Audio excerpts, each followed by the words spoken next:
at least with respect to this case, with respect to what could potentially happen, yeah, I do think that this has the potential to really shake some things up. I think if nothing else, and I think this is actually a really interesting point that we haven't really talked about yet. You said that they're incentivized. You didn't say that. I'm sorry. You said that like most of these times, these things kind of just settle. I actually don't think that they are incentivized to settle right now, because if they just go settle, then they're just inviting someone else to go do the same thing, and we're going to milk that cash cow. They're not just going to, we don't, they don't But want imagine a world where, right, put it this way, if you had to assess, give Hector 20 million as a settlement, or potentially lose the right to be this Sauron-esque Dark Lord controlling all of your copyright across all of the industry. I mean, if at any point there was a genuine fear that could happen, or even if the can of worms was just going to be opened and they were going to say, well, actually, listen, it's reasonable that you choose who you do business with, but, we're actually, when it comes to broadcasting it, we're going to reassess. And all of a sudden, you might be losing way more than if you did pay off everybody. I mean, it's like I said with the Overwatch League. I'm utterly convinced that when those when they contracted Sheridan's, the team owners all swore up and down to me we were never going to sue Blizzard. We were just using that law firm that specializes in suing people over tech disputes. It was just for communication purposes. That's what they all told me.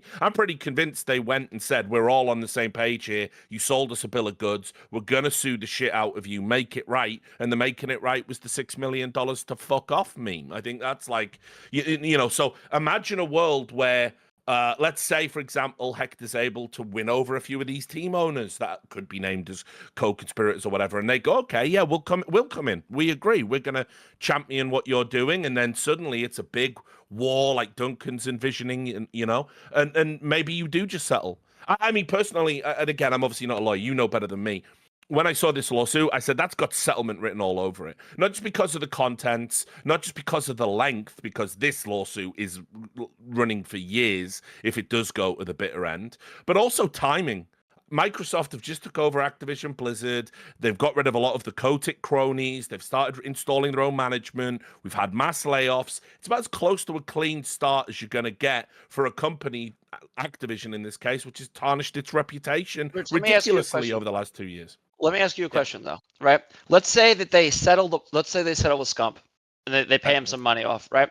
What's to stop Clayster from making an allegation that there was competitive balance tax that restrained his, what's the profit from the Overwatch League? I mean, it's just Clayster, it keeps going. Sure. Fears, anyone. But they're just going to keep coming at him, and they're going to make the same allegations. And so I think that you kind of have unlocked something here, and it's a little bit deeper. There is something that is like, okay, like we have a choice to make right now. Like, what are we going to do about the floodgates which could be opened if we just allow? But that's also true. That's also true in the Tfue case. Why didn't more people signed into what are ostensibly talent agency agreements? Why didn't more people come forward after Why didn't Ninja do it? Yeah, everyone could have done it, right? Right.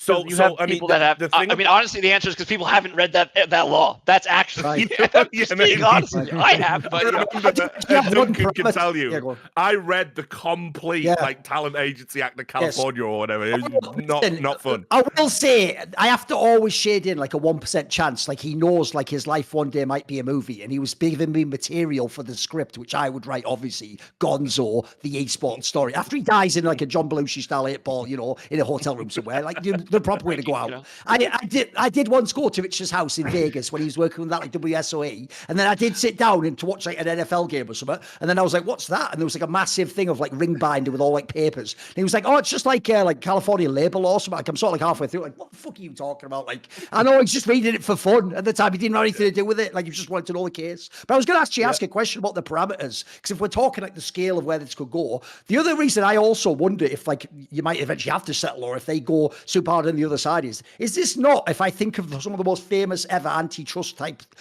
suits here, like Microsoft saying, can't you just drag this out over years and years and years though, and make the costs like incredibly prohibitive to the plaintiff? Would that not be the case, Harris? Yeah, I mean, that's a strategy, right? Like I think that's obviously a strategy. They're not, if they want to fight this, they could just file as many things as they potentially want to, and this could go on for years. I mean, we're not going to really.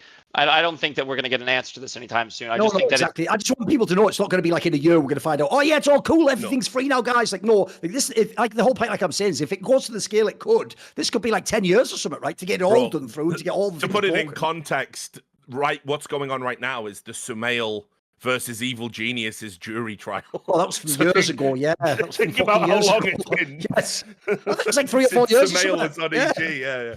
So these things definitely take time if you want to ride it out to the end. And I also say, like, given the potential, so yeah, again, I'm trying to walk the line between being too legal and not, I think that it's important to kind of wrap our heads around that it's not just about esports. It is about esports. There's a lot that can happen in esports, but this is way broader ramifications on a legal scale. We are now talking about duty to deal, whether that is applicable to copyright.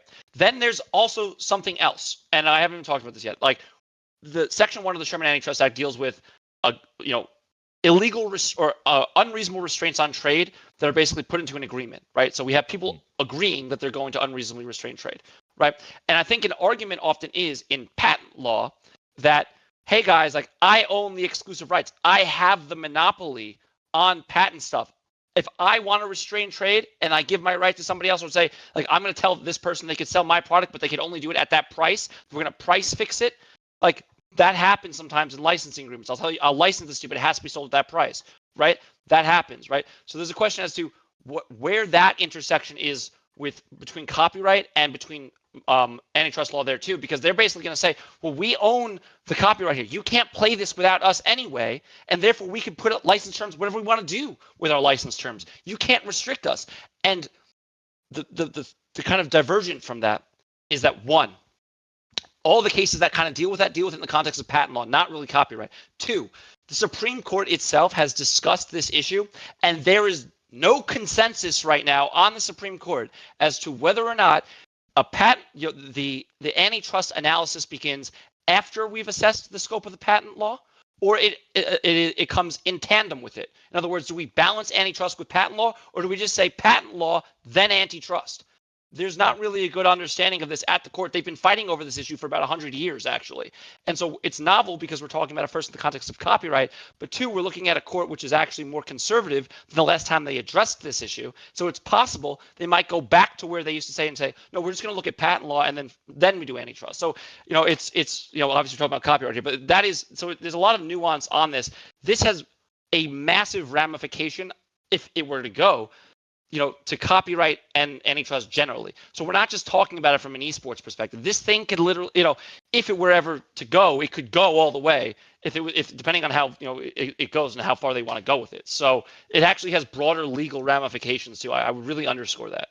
By the way, I just like the idea, because I will say, obviously he isn't on the actual case here, guys. As he said, he just wrote an article about it. But because he represents a bunch of teams and esports, there's a world where he might one day be involved in a case like this. So I will say, actually, I'll give him props for coming on this show, because unfortunately, I do envision a world where someone wheels out like a sort of Kennedy type scenario when they were Jim Garrick or whatever, like Garrison. You bring out like a fucking thing, and they bring like the projector out, and they start rolling this show. And they're like, "Did you not just say on this show on the 18th or whatever?" So it's, you know what to do, but you've got to stay safe.